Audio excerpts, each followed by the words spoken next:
The final test towards forgiveness. Genesis chapter 43 verses 24 to chapter 44 verse 17, Jeremiah chapter 42 verses 12 to 17, and chapter 43 verses 12 to 13, Matthew chapter 6 verses 19 to 24. Introduction. One day, I was reading the 12 best short stories about forgiveness by Rafal Razer.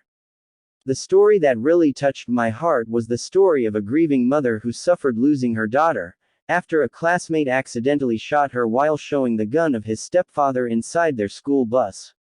Amazingly, the mother of the victim forgives the boy who killed her daughter, but she also pleaded with the court for a lighter sentence. Last week, Joseph challenged his brothers in two ways: to let one of their brothers be left in Egypt as a prisoner and to bring Benjamin to him, so that their words will be verified. The brothers felt guilty, and Reuben, being the eldest, reminded them of the past. Upon hearing, Joseph turned himself away from them and wept. They went back to Canaan and told their father Jacob everything. They encouraged Jacob to let Benjamin go with them back to Egypt, but he refused. Reuben offered his two sons in exchange for Benjamin, but it didn't work.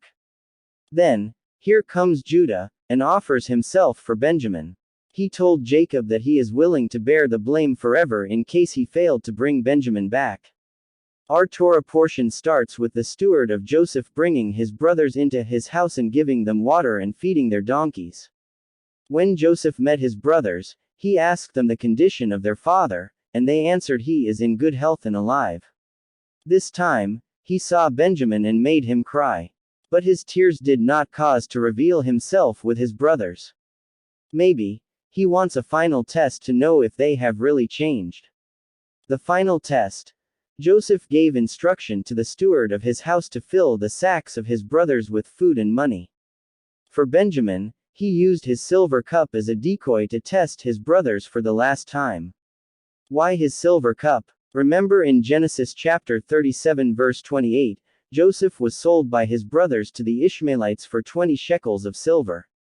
This time, he used his silver cup as a message to his brothers about what they did to him. The silver cup was put inside the sack of Benjamin.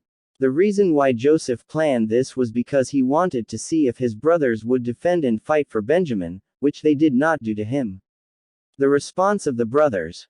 When the steward of Joseph's house accused them of repaying evil for good, they defended themselves by saying, "Far be it that your servants should do such a thing. We brought back to you from the land of Canaan the money which we found in the mouth of our sacks." Here, the brothers were showing that they are no longer the same as before. Notice how the steward searched for the silver cup. He began with Reuben and left off with Benjamin the youngest, and the cup was found inside his sack.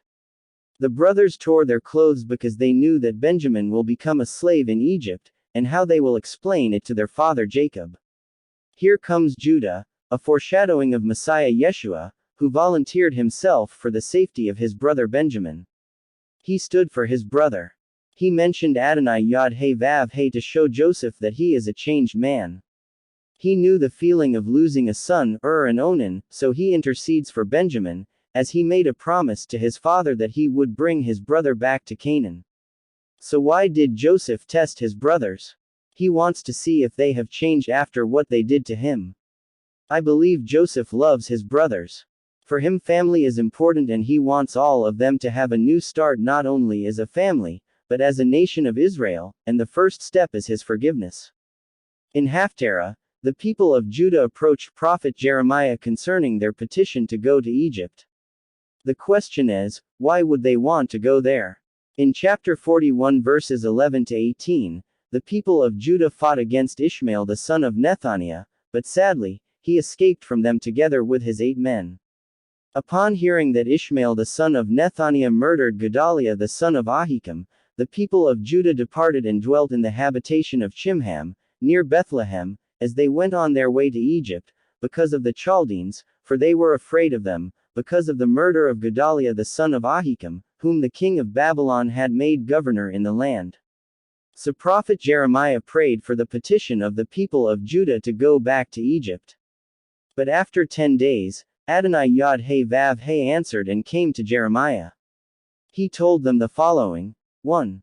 If they will stay in the land, Adonai will build and not pull them down. 2. They don't need to be afraid of the king of Babylon. 3. He is with them, to save them, and deliver them from the king's hand. 4. He will be merciful to them. 5. He will cause them to return to their own land. One of the reasons why Adonai Yod-Heh-Vav-Heh warned the people of Judah not to go back to Egypt because, to avoid being exposed to paganism.